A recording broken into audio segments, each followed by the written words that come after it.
ሰላም አድማጮች እንደምን አላችሁ? አራዳ ኤፍኤም 95.1 የዩቲዩብ ገጽ ላይ ትገኛላችሁ።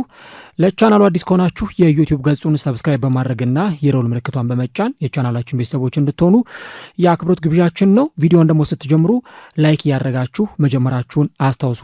ተስፋ ወርቅ ሉልሰገድ ከእናንተ ጋር አብሬ ቆይታ አደርጋለሁ። በዚህ ሳምንት ፕሮግራማችን ደግሞ አሰልጣኝ አርነ ስሎትንና ሊቨርፑልን የምንመለከት ይሆናል። እንግዲህ እንደምታውቁት ሊቨርፑል በለየለት የውጤት ቀውስ ውስጥና በውጤት ማጣት ውስጥ እየቀጠለ ነው የሚገኘው። በተከታታይ ጨዋታዎች ላይ ክለቡ እየተሸነፈ የመጣበት መንገድ ምናልባትም ደግሞ አሁን ይህ ክለብ ሊቨርፑል ማለት ነው አሰልጣኙን እንዲያሰናብት የሚያስገድድ ይሆን ወይ የሚሉ አይነት ነጥቦች በርካቶች ሲያነሱ ቆይቷል። ምናልባት እንደው እዚህ ጋር ማንሳትም አስፈላጊም ባይሆን የቀድሞ እግር ኳስ ተጫዋቾች በአሁኑ ሰዓት በቴሌቪዥን ትንታኔ እየሰሩ የሚገኙ ሰዎችም ሳይቀሩ ይህንን ጉዳይ በተመለከተ ምናልባት አርነ ስሎት ስራውን ለማዳን የቀረው ጥቂት ጊዜ ብቻ ነው የሚሉ ነጥቦችን ሲያነሱ ስንመለከት ነበር። ዞሮ ዞሮ ግን ሊቨርፑል አንድ የሚታየው ነገር አሁን የህመም ምልክት ውስጥ ሳይሆን በትክክል ህመም ውስጥ እንደሚገኝ ተከታታይ ጨዋታዎች አሳይተውናል ማለት ይቻላል። 12 ጨዋታዎች ውስጥ 9ኙን ተሸንፏል። በባለፉት ካከናወናቸው 12 ጨዋታዎች በ9ኙ ተሸንፏል። ይሄ ደግሞ ክለቡ አሁን እየሄደበት ያለውን መንገድ በደንብ ቁልጭ አድርጎ የሚያሳይ ነው።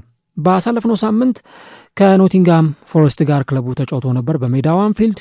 በዛ ጨዋታ ላይ 3 ጎሎች ተቆጥሮበት ክለቡ ተሸንፏል።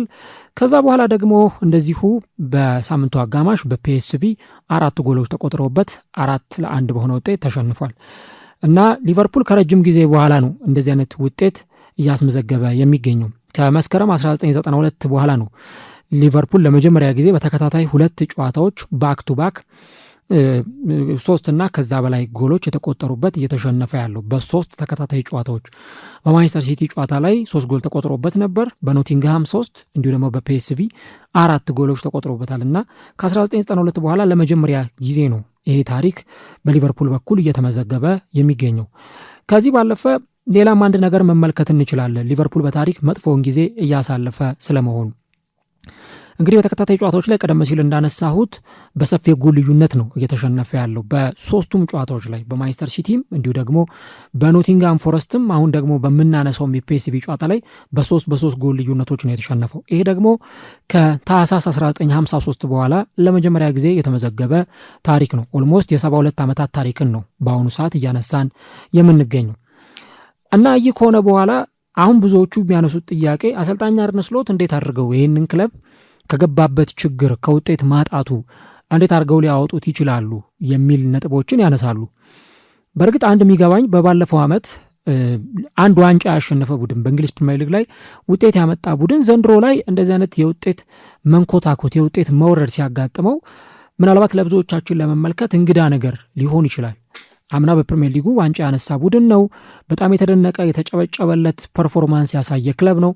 ዘንድሮ ግን ያንን ውጤት መድገም አይደለም ኢቭን በኖርማል ሊቨርፑልን በሚመጥን ፐርፎርማንስ ልክ ሊቨርፑልን አለመመልከት ምናልባትም ደግሞ ትንሽ አስቸጋሪ ነገር ሊሆን ይችላል። ነገር ግን ትላንትናም ቢሆን ኤርጀንት የሆነ ስብሰባ እንደነበር በርካቶች ሲገልጹ ነበረ።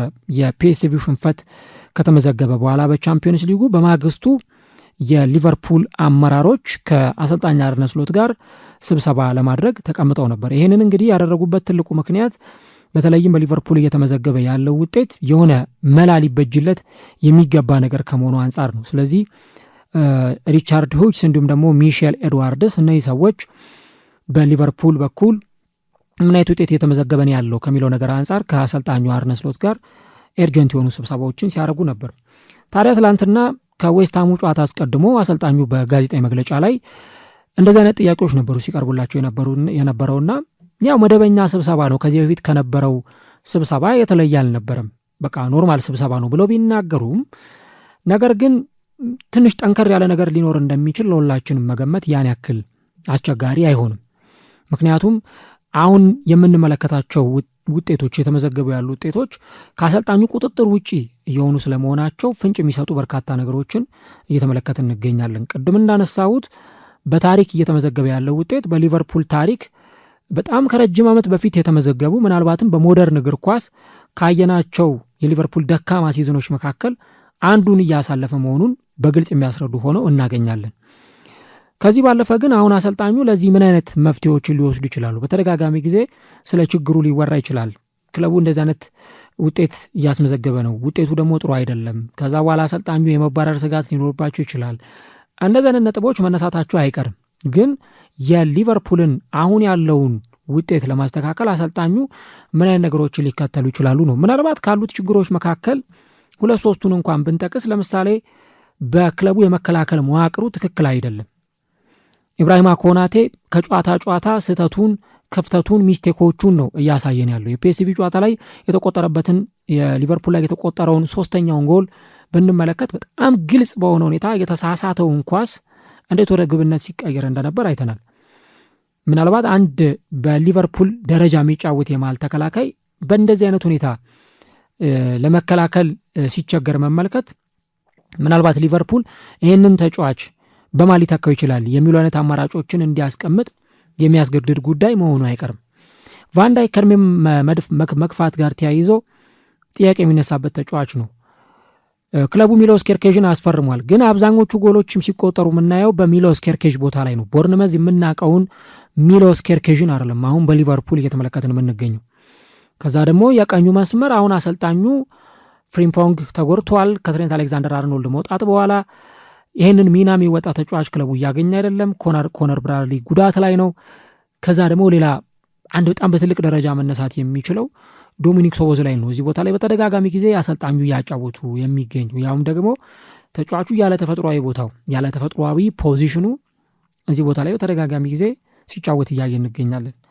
ይሄ የሊቨርፑል የመከላከል መዋቅር ጥሩ አለመሆኑ ክለቡ በርካታ ግቦች ኮንሲድ እንዲያደርግ ወይም ደግሞ በርካታ ግቦች እንዲቆጠሩበት እያደረገ ነው እና ሊቨርፑል አሰልጣኝ አርነ ስሎት ይህንን ውጤት ማስተካከል የሚፈልጉ ከሆነ የተከላካይ መስመር መዋቅራቸውን በደንብ ማስተካከል ሳይጠበቅባቸው አይቀርም። አሰልጣኙም ቢሆን እንደተናገሩት እንደውም ከጋዜጠኞች ጋር በነበራቸው ቆይታ ትላንትና እንደው እንቅልፍ ራሱ ተኝተዋል ወይ አሁን በተከታታይ እየመጡ ካሉ ሽንፈቶች በኋላ ተብለው ሲጠየቁ አይደለም አሁን ተከታታይ ሽንፈቶች እየመጡ ይቅርና ድሮ እንኳን ጥሩ ውጤት በምናስመዘግብበት ጊዜ እያሸነፍን በነበረበት ወቅት እንኳን እንቅልፍ በአግባቡ ለመተኛት በጣም አስቸጋሪ ነበር። ግን ተጫዋቾቹ ጋርም ፍራስትሬሽን አለ፣ በጣም መናደድ አለ። አሰልጣኞቹን በኩል እንደዚህ አይነት ነገሮች እንዳሉ አሰልጣኙ ሲናገሩ ቆይቷል። ስለዚህ የመከላከል መዋቅሩን መከላከል ደግሞ ሲባል የአራት ተጫዋቾችና የግብ ጠባቂው ስራ ብቻ ሳይሆን በአጠቃላይ ሁሉም የቡድን አባላት 11ዱም ተጫዋቾች ሜዳ ላይ የሚሰለፉት ማለት ነው። ለዚህ ነገር በደንብ ዴዲኬትድ ሆነው ስተቶችን አቮይድ በማድረግ ኢረሮችን እንዳይኖሩ በማድረግ ያን ነገር እንዲጠፋ ማድረግ ወይም ደግሞ ውጤቱን ቢያንስ እንዲሻሻል ማድረግ በጣም አስፈላጊ ጉዳይ ይሆናል። ሌላኛው የክለቡ የክረምት ግዢ ጥሩ አለመሆኑ በክረምቱ የተጫዋቾች የዝውውር መስኮት 450 ሚሊዮን ፓውንድ ክለቡ አውጥቷል ለተጫዋቾች ዝውውር።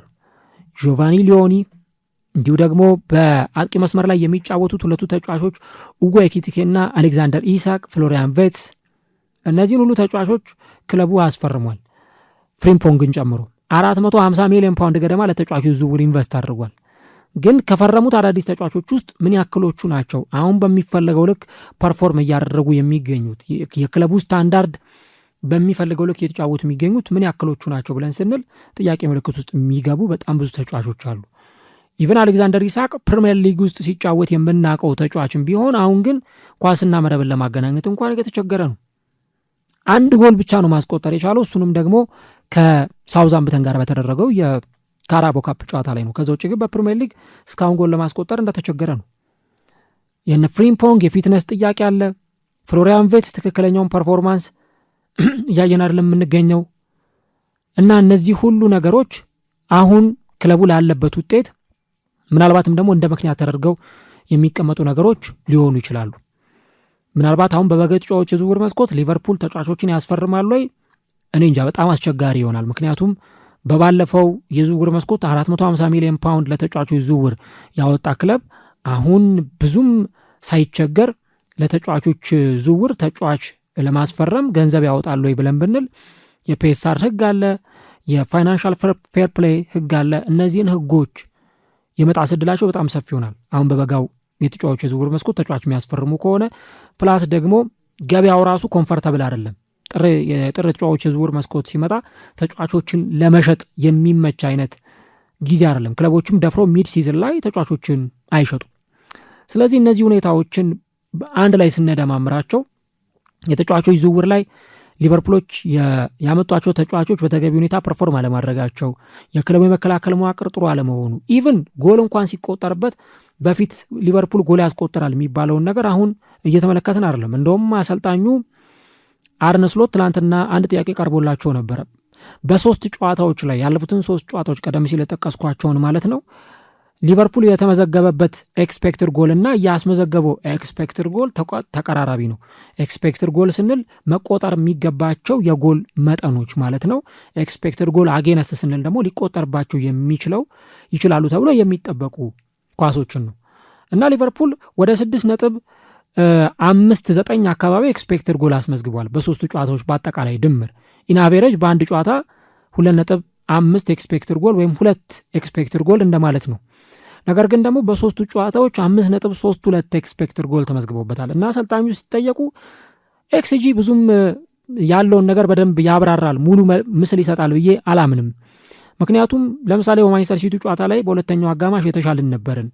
ነገር ግን ደግሞ በኖቲንጋም ፎረስት እና ከፒኤስቪ ጋር በነበረው ጨዋታ ላይ በተለይ በኖቲንጋም ፎረስቱ ጨዋታ ላይ በሁለተኛው አጋማሽ ጥሩ አልተንቀሳቀስንም። በፒኤስቪ ጨዋታ ላይ 2-1 ስንመራ ወዲያው አቻ ለማድረግ ብዙ የግብ ዕድሎችን መፍጠር ይጠበቅብን ነበር። ያንን አላደረግንም። 3ኛ ጎል ሲቆጠርብን ግን ተጫዋቾቼ ጋር ተስፋ የመቁረጥ ስሜት ነበር ብለው አሰልጣኙ ተናግረዋል እና እነዚህ ሁኔታዎች አሁን የምንመለከታቸው ሁኔታዎች ምናልባትም ደግሞ ከቡድኑ ማጥቃትና መከላከል ጋር የተዋሃዱበት ነገር ስለሌለ ወይም ደግሞ ያንን የሚያገናኘው ድልድይ ስለተሰበረ ሊቨርፑል ጎል ለማስቆጠርም እንዲሁ ደግሞ በመከላከሉም ረገድ ደካማ የሆኑ እንቅስቃሴዎችን ሲያደርግ እየተመለከትን እንገኛለን።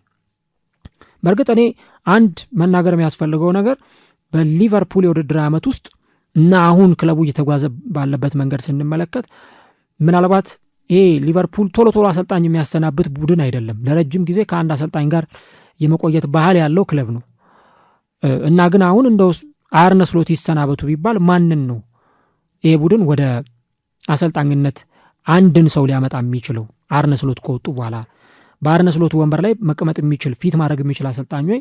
ለሁላችንም ጥያቄ መሆን የሚችል ጉዳይ ይሆናል። ዞሮ ግን ለእንዲህ አይነት ውጤት እያስመዘገበ ላለ አንድ አሰልጣኝ ጊዜ ለመግዛት የግድ ማሸነፍ አለበት። ከዚህ በኋላ የሚያደርጋቸውን ጨዋታዎች በጠቅላላ እያሸነፈ 3 ነጥብ እያገኘ መውጣት ይጠበቅበታል። ምናልባት ያንን ነገር ማድረግ የማይችል ከሆነ እንግዲህ በተከታታይ ጨዋታዎች ላይ ክለቡ እየተሸነፈ ነው ብለናል። ባክ ቱ ባክ ዲፊቶች እየመጡ ነው። በአውሮፓ ቻምፒዮንስ ሊግ ክለቡ በደረጃ ሰንጠረዡ 13ኛ ደረጃ ላይ ተቀምጧል። በፕሪሚየር ሊግ 12ኛ ደረጃ ላይ ነው ያለው። አሁን ደግሞ በዚህ ሳምንት ዌስትሃምን ይገጥማል ሊቨርፑል። ስለዚህ ውጤት ማምጣት ካልቻሉና ያንን ከውጤት ቀውስ የገቡበትን ነገር ማስተካከል የማይችሉ ከሆነ ምናልባት የአሰልጣኙ ወንበር ከዚህም በላይ ሊነቃነቅ ይችላል። ግን ትላንትናም የተጠራው ስብሰባ ትንሽ ኤርጀንት ሊሆን እንደሚችል ነው በርካቶች ሲናገሩ የነበረው። ግን ቢያንስ እንደው አሁን ስለ ዋንጫም እንኳን ባያስብ ክለቡ ግን ውጤት እያስመዘገበ ቢያንስ ጨዋታዎችን እያሸነፈ ወደ ማሸነፍ ሜንታሊቲ መመለስ ይጠበቅበታል ማለት ነው። ስለዚህ ይሄ የአርነ ስሎቱ ቀጣይ የቤት ስራ ይሆናል ማለት ነው። እንግዲህ አርነ ስሎት በቀጣይ ምን አይነት ነገሮችን ያስተካክላሉ፣ ምን መፍትሄዎችን ያዘጋጃሉ? እንደናንተ ሳረዳድ አሰልጣኝ አርነ ስሎት አሁን ካሉበት የውጤት ቀውስ መውጣት ይችላሉ ወይ? አሁን ካሉበት የውጤት መመሰቃቀል ክለቡን ሴቭ ማድረግ መታደግ ይችላሉ ወይ? ኮሜንት ላይ የገባችሁ ሀሳቦቻችሁን ብጽፉልን ደስ ይለናል። እንግዲህ በፕሪሚየር ሊግ በዚህ ሳምንት ከዌስትሃም ዩናይትድ ጋር ሊቨርፑል ጨዋታውን የሚያከናውን ነው የሚሆነው ማለት ነው። በዚህ ጨዋታ ላይ ሊቨርፑል ምን አይነት ውጤት